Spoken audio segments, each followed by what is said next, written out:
Welcome to B-Schooled, a podcast by Stacy Blackman Consulting, bringing you tips, advice, and insight into all aspects of the MBA admissions process and business school experience. And now, here's your host, writer, author, and Harvard MBA, who's been an MBA admissions consultant for over a decade, Erica Olson. Hi there, everyone. In this episode, I'm going to give you an overview of what we're hearing from some top programs about their round one deadlines and application release dates for the coming application cycle. And then I'll be giving you a long tactical list of some steps you should be taking right now in order to get started and get your head in the game now that round one is officially kicking off. If you're like, wait a second, what do you mean round one is kicking off? I should probably explain. I don't think I'm alone among MBA admissions consultants in kind of having always considered the long Memorial Day weekend in the U.S., which just ended this past Monday, as the official start of the new admissions year. For me personally, it's the weekend that years ago, my husband, who was my boyfriend at the time, and I rented a bed and breakfast a few hours outside of Chicago and kind of hunkered down to begin brainstorming our essays.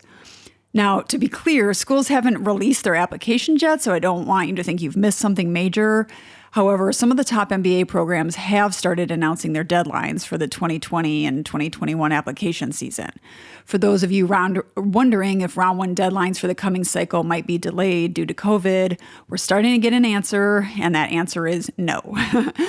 For example, Harvard Business School confirmed that their round one deadline is the same it's always been, the day after Labor Day here in the U.S., meaning this year it is Tuesday, September 8th. They've also confirmed that their one required essay will remain unchanged. Wharton has also confirmed its round one deadline will be September 15th. So make sure you're checking the websites of the programs you're interested in and are signed up for their email lists or any virtual information sessions they might be holding in the near future. You can expect that most programs' full applications will be available online in the coming month or so. We've actually already gotten word that Columbia Business School will be launching their application online June 5th. So I expect other programs to follow suit shortly thereafter. I should also mention here that if you want to be kept up to speed on when all of the schools are releasing their deadlines, confirming their essay questions, or otherwise, releasing their entire applications, make sure you've booked the Stacy Blackman Consulting blog. Just go to stacyblackman.com, and the link for the blog is right there in the upper navigation bar. That's where we report on all of the news we're collecting across programs, and that information is going to start coming at us very fast and furiously very, very soon. Now, I mentioned deadlines in September, and that might seem far away right now, but I assure you that the next few months are going to go by in a flash. We can also guarantee that many of your fellow applicants are already diving into the MBA process. In fact, here at Stacy Blackman, we've seen a bump in clients signing on earlier than ever before. I myself already had 2 clients working with me since the beginning of March.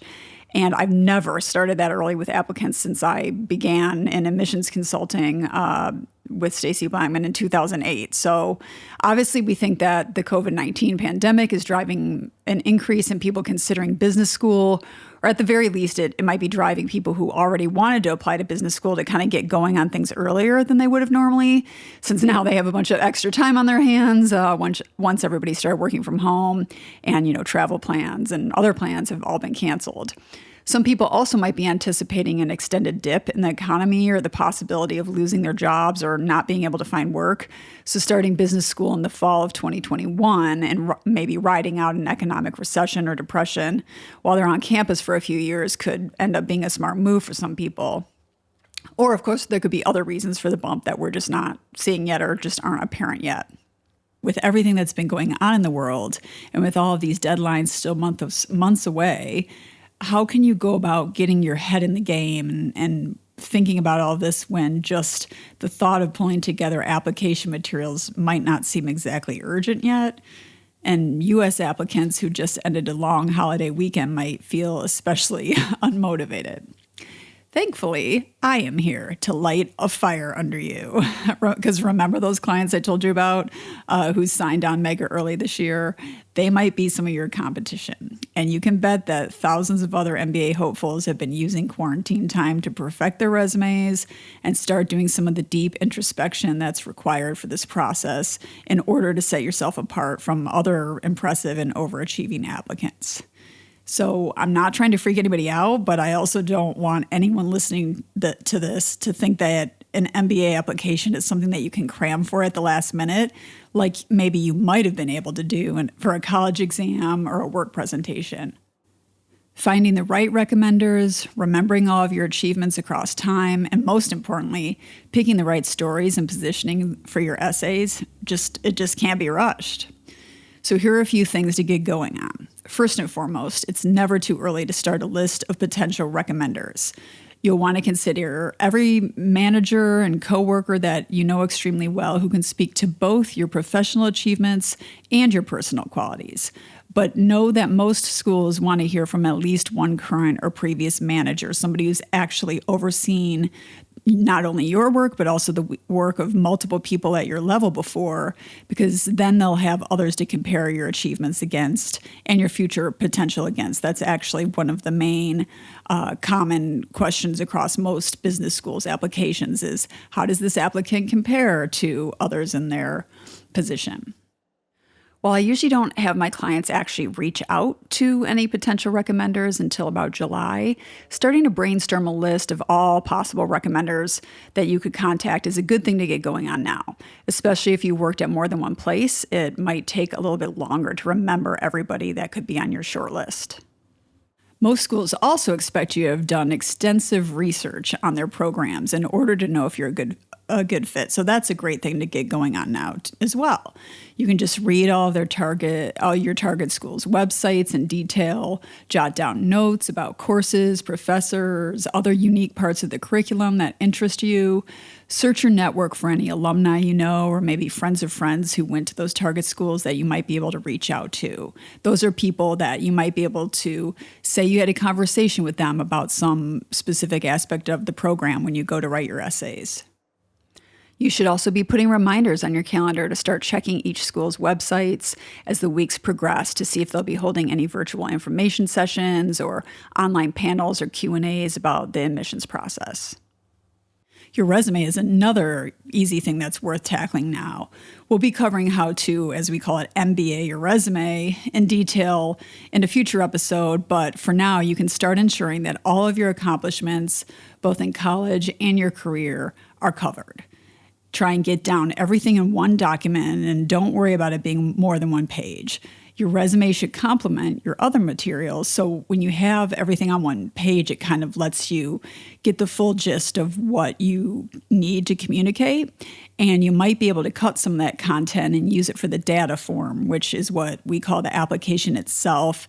If you haven't seen them, they actually have several fields, almost like mini essays that are required for each role you've had and different accomplishments you might have had in school. So if something doesn't fit in your resume, I'm always a big fan of maybe trying to see if you can get it into the data form. You can also start thinking about your essay questions for schools that have released or confirmed what they're going to ask. You can also think about what you'd write for some of the more common themes across many schools' applications, even if for those schools that don't have their questions out yet. Things like your future career goals and, why you're interested in a certain school are very common questions across many, many programs.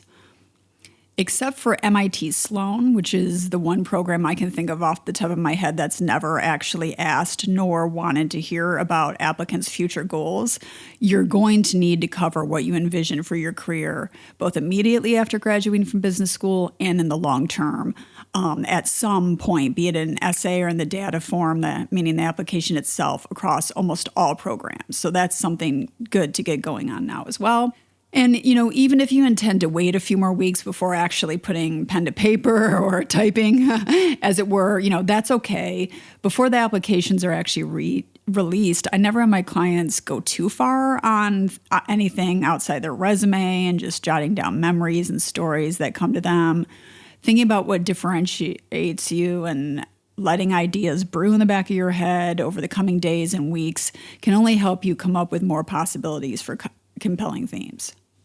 You should also be focusing on trying to nail down what makes you tick, what you're truly passionate about, and what you honestly want to do in the future, like I was saying before.